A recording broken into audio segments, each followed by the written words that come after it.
and welcome to the Hunger Tribe podcast. I'm Lisa. And I'm Diana. And we're here to talk to you about eating disorders, body dysmorphia, and the culture that sometimes promotes them. We are not healthcare providers or psychologists. We're just two women talking about our personal experiences with eating disorders to let others know they are not alone. And if you are currently seeking treatment for an eating disorder, just please be aware that we speak very candidly about weight, our bodies, and food, and you might find some of the content triggering. But if you're still with us, sit back and relax, and let's get to talking. Since we started this podcast, what is it, like 2 months ago now? I would say like after the first episode, Diana and I have received emails and texts from people from our past, mainly women, who have confided in us that they were like, oh my God, I have the same experiences with either eating disorders that have been diagnosed or undiagnosed, more commonly disordered eating. Yeah, I was surprised how many people reached out, actually. And oftentimes it's people who I would have no idea that you were struggling, because my memory of you from high school or college was always of this happy, peppy, fun. I mean, like really, when you think about it, how much do you know about somebody when you're a teenager? You're like attending keg parties together or participating in sports together, and you don't really get into the nitty gritty because you don't really know yourself well enough to do that with other people. Yeah. One person who contacted me is a woman that I loved in high school. And by the way, Diana and I went to the same high school in Queens, New York, which we've mentioned several times. So she is the epitome of when you think of the flawless blonde cheerleader that you saw in like all of the teen movies. This was that girl. And when she contacted me, and she was so beautifully honest about having had an eating disorder experience, it just really warmed my heart. And I asked her, will you come on and talk about this? And she was very open about doing it. And what's interesting is she really hasn't spoken about this before with many people. And on top of it, she's an accomplished equestrian. As we learned from speaking with boxer Heather Hardy a few episodes ago, there seems to be this eating disorder thing that thrives in a lot of male-dominated sports that goes unnoticed. So we thought, well, this would be very interesting. Let's explore this with her. Yes, and so I want to welcome Amanda Lee Seeley to join us today. She is one of the top Long Island wedding photographers, in addition to being an equestrian, for the past 12 years, and the daughter of a farmer's daughter and a professional baseball player who played for the LA Dodgers, which that's really cool. I come from a baseball fanatic family, so fanning. Before becoming a wedding photographer, Amanda worked in the thoroughbred industry, as we mentioned earlier. She was involved in several Triple Crown contenders and retired from riding in 2001. When she isn't working with her clients, Amanda is spending time with her daughter Cece at their New York home, where they live with their 3 Pomeranians. Welcome, Amanda. Hi, guys. I'm so excited. We're excited, too. I know. It's like a big reunion, right? It is. Diana and I chatted a little bit on a previous episode about who we were in high school and what we thought of each other. So she, for whatever reason, thought that I was way cooler than I actually was. And, and I thought that she was just this really smart girl who was in all the AP classes, which she was. But I had no idea that she has this booming personality on top of it. Right? So my memories of you, Amanda, as someone who knew you, like I said before, you were just this very happy, beautiful, sunny, blonde cheerleader who always had it together. Yeah, I mean, same experience. Amanda in my 15-year-old mind was lovely and pleasant and gorgeous, and you seemed like you had everything I wanted, and I would probably never had because I was this angsty, nerdy, 15-year-old uptight lunatic 15-year-old.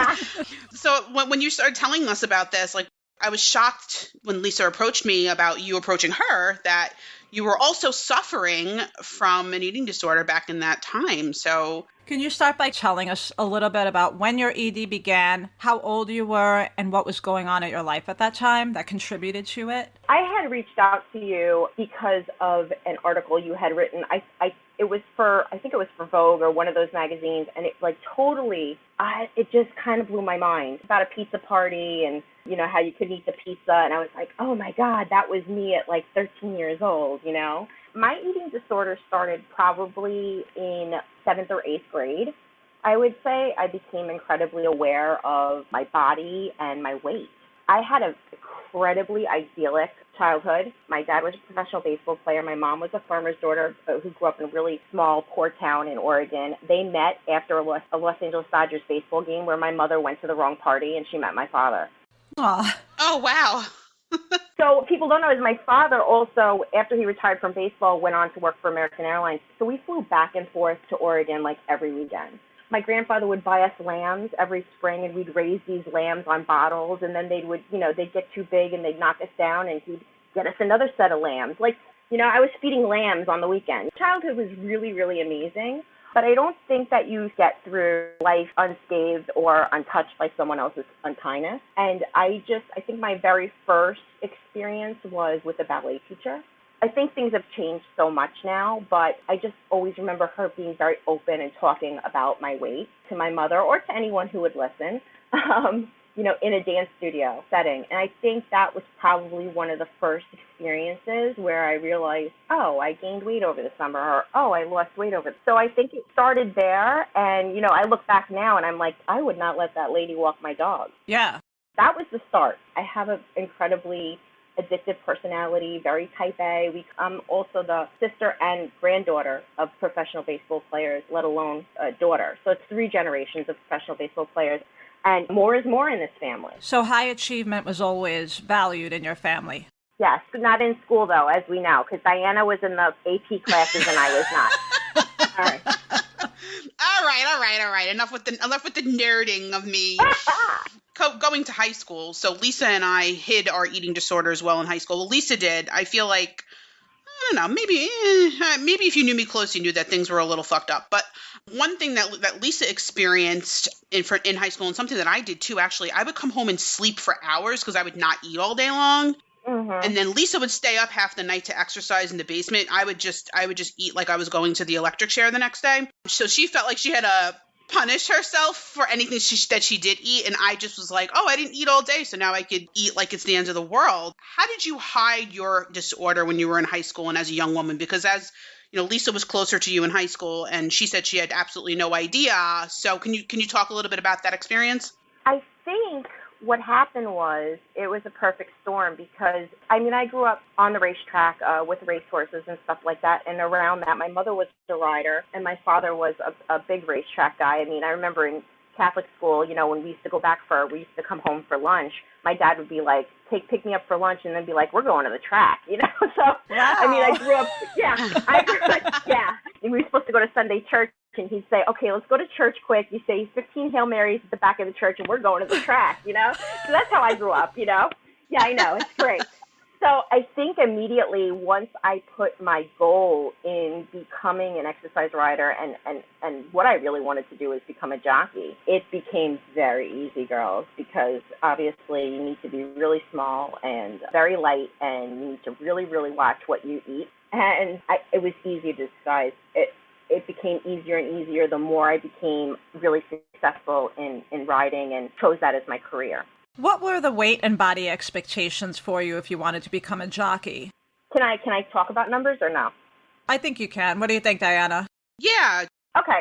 Your first year of riding, you're expected to carry less weight because that's how, I'll give you a really short introduction to racing. That's how when you become an apprentice jockey, which is your first year of riding, you weigh less. You carry less weight, and that's what makes trainers want to use you so you can break into riding or break into the colony of riders and get yourself established. So you're weighing less than, let's just say less than 100 pounds. Less than 100? I don't even think I was born less than 100 pounds. Holy cow. Yeah. And then you want to be right about there. And then other riders they'll carry weights in their saddle pads and stuff like that and weigh over that. Pretty in-depth, but I'll just make that easy. So you have to come in weighing less so you can weigh less. Were there different expectations for girls versus boys? So when we spoke to the boxer Heather Hardy a few weeks ago, mm-hmm. she made it very clear that it didn't matter if you were on your period. When you have to cut weight, you have to cut weight. Nobody gives a shit if you're retaining water. Are things different? Well, what were they like then, and how have things changed for girls in the sport?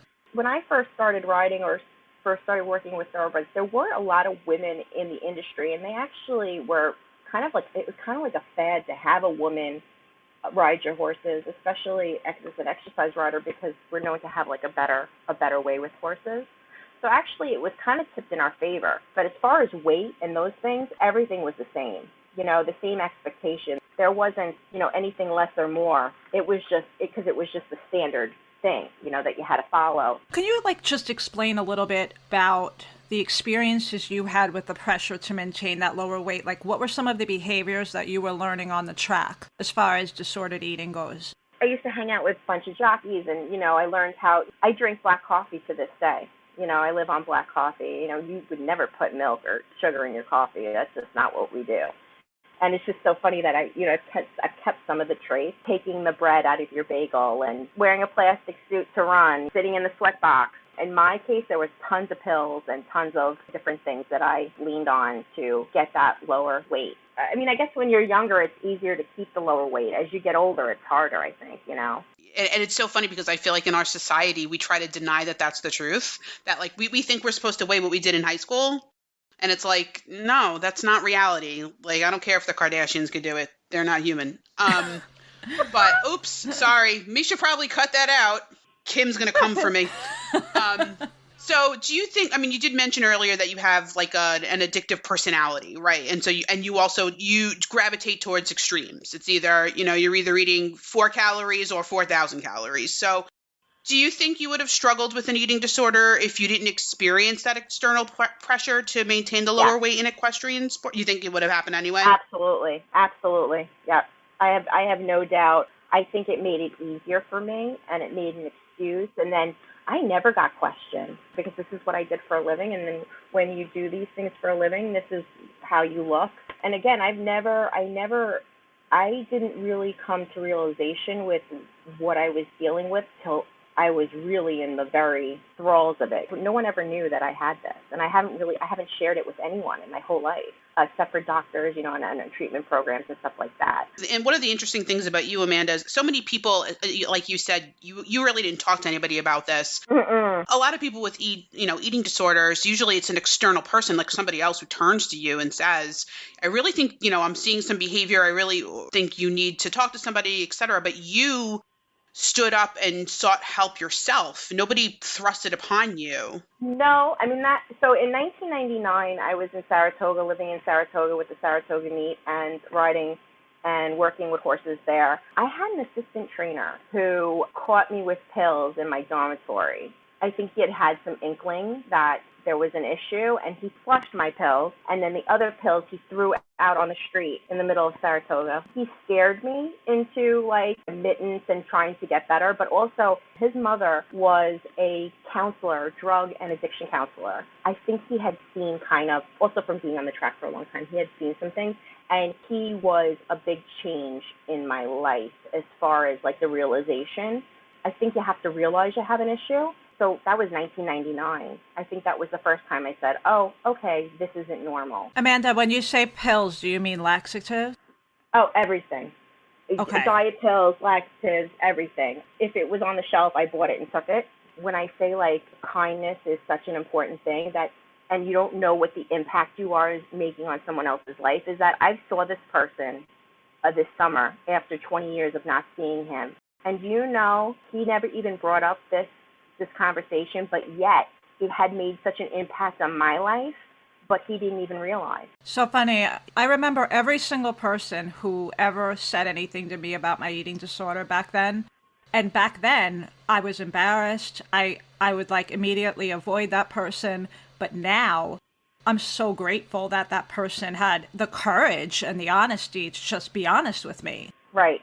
Absolutely. Would you say that was your rock bottom then? Even though I think that was a step, realization is a step. My rock bottom didn't come until about 2 or 3 years later, when I was almost about finished riding, because I got an injury, which I actually just had repaired this year.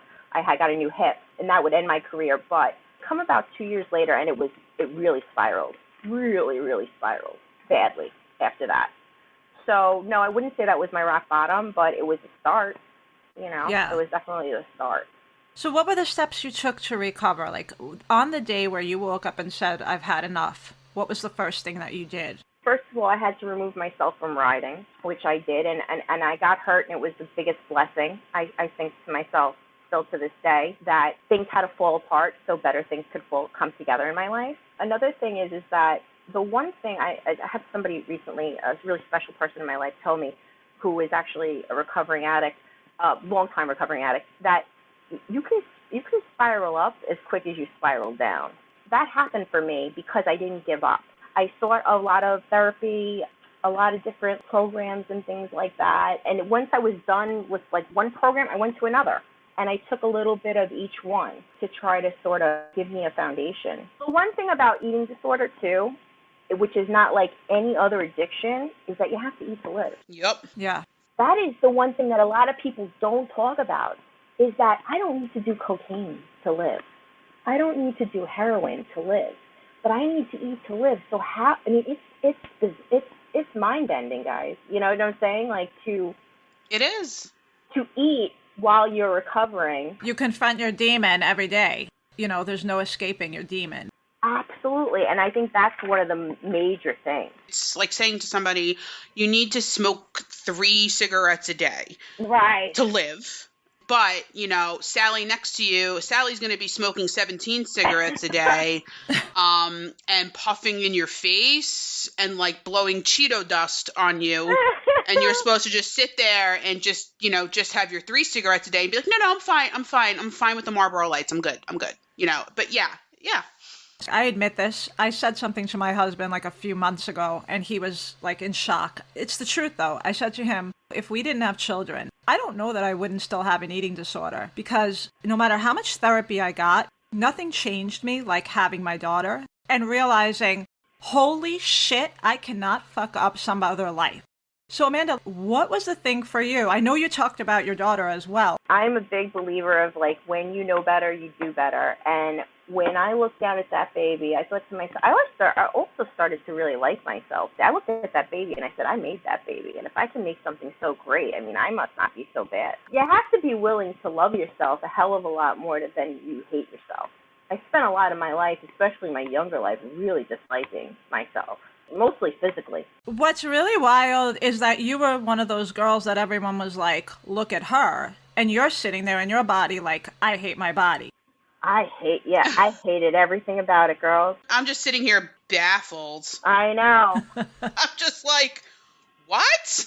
That one? Yeah, I don't know if you guys get this, but I also explained this to somebody, is I would have times where I couldn't even stand to be in my own skin. Oh, yeah. It would be almost like this visceral, physical thing that if I could crawl the fuck out of myself, I would do that. And I don't know where I would go.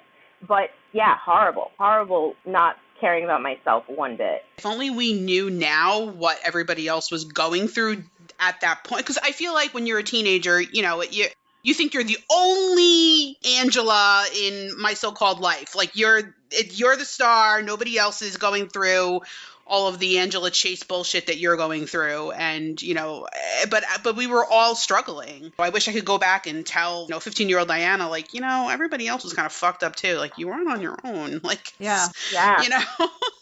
And we always want something that we aren't. Like, I always wanted to be as smart as you. I mean, hell, I would have loved that. Do you know what's so sad? That this is something that I still feel, and I'm going to admit it to you two ladies and, you know, every other person that listens to this apparently, but I would gladly hand over my intelligence to be thin. Like I don't want to be an idiot, but like I would gladly hand over. Like here's some IQ points. I would like to wear size 4 pants, motherfuckers. I'm serious. Like I really do feel. I felt that way definitely as a teenager, and sadly, as a 40-year-old person now, I sometimes feel that way. Less so, but it is something that I feel. Wow. I can totally understand that. Because in this society, if you think about the way in this society, a woman's ass is more important than her brain. Unfortunately. Yeah.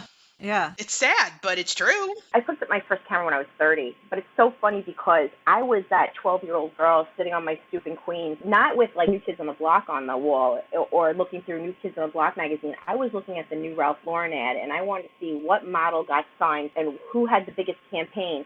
I love photography, I loved art, but I mean, I'm not into women that way, but I have a real appreciation for the women's body and for modeling. The supermodel is definitely dead now. I mean, you see a lot more actresses and stuff like that on the cover of magazines. But in the 80s and the 90s, I mean, you didn't see an actress on the cover of a magazine. It was a model, you know. Oh, she was, yeah. she was heroin chic. I mean, she was thinner than a rail, you know, and the clothes just hung on her, and you know, and I wanted to be just like that. Being a mother totally changed me. As she got older, now she's 7. The other day, I had gotten last year, I think it was, I had gotten ready for the gym, and I put a headscarf on my head and everything like that. And she wanted a headscarf on her head, and then she looked at me, and I'm thinking to myself, she thinks I'm perfect.